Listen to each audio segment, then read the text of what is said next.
Okay, I'm going to read the tweet directly from the @reporter Chris on Twitter.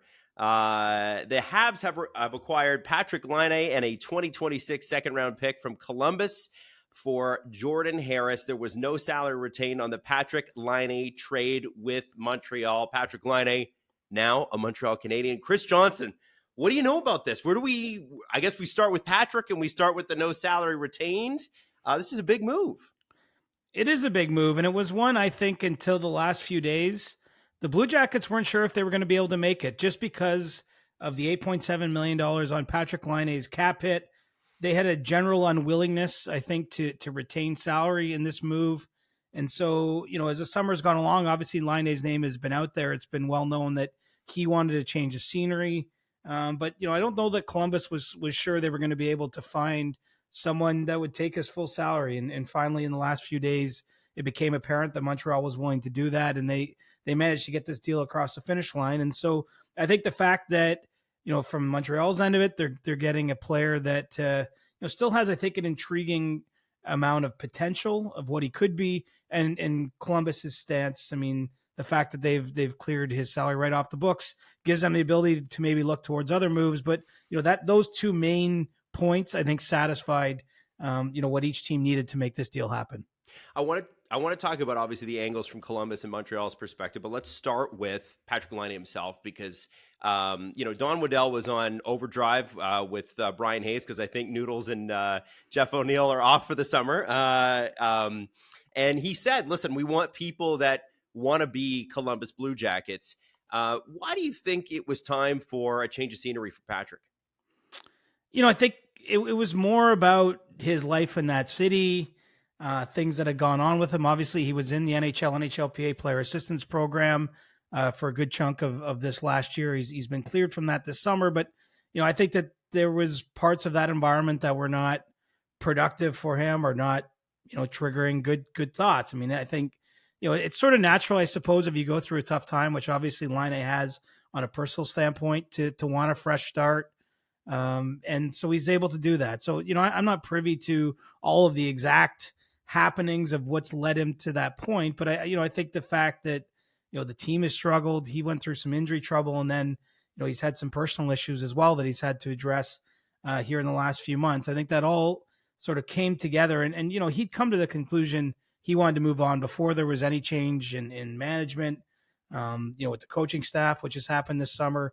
And this is not related to Don Waddell taking over the Blue Jackets and he's saying, I need a new GM. I need out of here. No, it's more, I think something that's built up over some time. And the Blue Jackets obviously have gone to some lengths here to see that through, to sort of honor his request, to understand where he's coming from, and yet making a deal that they feel good about with Jordan Harris coming back. And as I mentioned earlier, getting all that cap room. I mean, there's all sorts of avenues that could take in the short term. And even, as we look to next summer in free agency, they'll just have more money naturally to spend, assuming they don't use that cap space in the meantime. And so, I think that this has worked out in a way that will satisfy all parties. And, what's interesting is, Patrik Laine likes the spotlight. I mean, usually maybe when someone's gone through difficult personal struggle, you think maybe they just want to go somewhere quiet and go about their business. I mean, clearly his best hockey in the NHL, his most consistent brand of hockey, was when he was in Winnipeg, when he was a second overall pick, in a Canadian market, getting a lot of attention. And, certainly that's something I think he welcomes about the move to Montreal, is just being in a hockey mad city again. And, with a team that now has, I think even before this deal, but after this deal, an idea that they're going to be closer to the playoff picture, that they're going to be playing more meaningful games. And obviously every move that happens with the Canadiens is closely scrutinized. And so it sounds almost counterintuitive, but I think he's excited about the opportunity to go somewhere where all those eyeballs and all that media spotlight is going to be on him as well. Well, and it's going to be a fun place to play. Like there's nothing like the Bell Center, and I as a Leaf fan, I hate to say it, but there's nothing like the Bell Center when it's rocking. It's so much fun to be there, and I think he'll love jumping into that. Now, Montreal's got a pretty stacked right side here. You've got Cole Caulfield, Patrik Laine, Josh Anderson's going to play out the last couple of years of his deal, and then Brendan Gallagher. I mean, there's some good veteran presence behind Cole Caulfield. Do you think that, from Montreal's perspective, as a team, do they look to now upgrade their second line center before the season starts? Kirby Dach obviously coming off of an injury. Christian Dvorak is another option, but hasn't worked out, I think, the way that Marc Bergevin, who acquired him, probably thought he would. Do you think that Montreal goes with it the way it is, or do you think they do some more maneuvering and try to get that second line center in and maybe take a step this year? Well, I mean, we're at the stage of the summer where Kent Hughes isn't turning off his phone, but I mean, I think it's sort of intuitive to look at their cap picture and understand. I think it'd be tough to see them making another move of significance between now and the start of the season. But this is a front office really since Jeff Gorton and Kent Hughes have taken over the Canadiens here in the last couple of years. I mean, they've shown no lack of fear, of trepidation to take some big swings. So, I think the easy answer is I don't expect a significant move between now and the start of the year, but let's see how the season plays out. And at the last couple of trade deadlines, we've seen them moving out players. I think that they hope that they're not in a position where they're talking about selling off some of their veterans that they're right in the thick of the playoff race, but maybe there's some opportunity for them there. But the center position, I just don't see an easy fix or fit at this point in time, because they really are right at the cap ceiling with taking on all of Laine's contract. I mean, they're going to have to do some maneuvering in training camp and before the opening night rosters are set in order to fix themselves under the ceiling. I think they can do that, but it's hard to see them, squeezing in another significant salary. But, I will say, funny, I anecdotally have a friend who's a big Habs fan. He's not in our industry. And he texted me tonight when he saw this trade. And he said, I've never felt like a GM has been better than the one this one they have now in Montreal. He just really likes the aggressiveness. And so, I don't think Montreal, there's not necessarily any reason to think they're going to upgrade before opening night. They certainly realize that there's still some road here to be traveled, and they're going to have to address some other areas of their teams. Unfortunately, they have guys like Josh Anderson, Brendan Gallagher at this stage of their careers, what we've seen in the last couple of seasons, not performing at the level they're paid at. Those are tough contracts to move with multiple years left. I'm sure they're hoping for a bit more out of those players. But there's still more dealing that could be done from their blue line too. I mean, you remove Jordan Harris from this group because they have so many younger players and prospects coming along. I see room for Hudson maybe to join this group. Is Mike Matheson a long-term solution for them?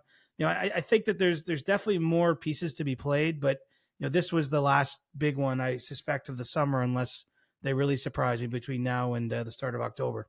It's an exciting time to be a Canadiens fan, even if they finish 8th in the division, which I think is still probably the odds-on prediction. Oh wow, you're bearish, eh? CJ, it has to be. Come on, are they better than Buffalo? Are they better than Detroit? Are they better than Ottawa? I mean, they're probably better than Ottawa. I don't think Ottawa's that great, but maybe with Linus Ullmark they are. I don't know. I don't say that none of this is betting advice, but I would take odds that they won't finish last. I think that they will be better than at least one or more of those teams. But really, okay. Maybe maybe I'm drinking some Kool-Aid. You get excited the day it trades me, but I really think Montreal is going to take a step forward. Now they have a long way to go before they're knocking on the door of the playoff spot. But I like their offseason. I like what they did with extending Slavkovsky when they did. And, you saw some growth out of him. I think that they're going to be a much better team than where they've been next year. But, they're still just miles. It's like the Grand Canyon between the top teams in this division and these other, 4 teams that have been trying to chase them down for a playoff spot these last 3 or 4 seasons. Absolutely. Absolutely. Now, from the Columbus perspective, obviously there's been a lot of change there. And this time last year, we didn't know it yet, but we were about 2 weeks away from the Mike Babcock situation, which kicked off literally at the beginning of September, the going through phone stuff and whatever. Columbus has had, they had probably one of the worst years they've ever had in franchise history. Aaron Portzline of The Athletic, one of your coworkers, wrote a really great piece towards the end of the season, which was, the Columbus Blue Jackets, the organization that parity forgot. Don Waddell is somebody that comes in and puts great systems in place. He's good on the business side. He's good on the hockey side. And if he doesn't know something, he hires somebody who does. And you saw that with Eric Tulsky in Carolina. I'm wondering what the direction and the goal of the franchise is this season. What are they getting in Jordan Harris? And what do they expect out of the Columbus Blue Jackets on the ice this season in Don Waddell's first season there? Well, I think they're realistic. They know they have to dig out from some of what the last regime did. I mean, you look back even to last summer, they make the big sign and trade with Damon Severson. They bring in Mike Babcock. They made some other moves, Ivan Provorov. Yeah. A lot of it was designed to have a short-term bump to become more competitive. And for all kinds of reasons, it didn't work out. They had some injury trouble. Zach Werenski again, was sidelined for a significant portion of last season, but it went right off the rails. I don't think there's any secret about that. Obviously, Pascal Vincent thrown into a tough spot as their head coach for last season. Tried to really put his foot down in some circumstances. I'm not sure if that worked out the way he would want. Now facing another year, another new head coach. I'm with you on Don Waddell. I mean, he's someone who doesn't.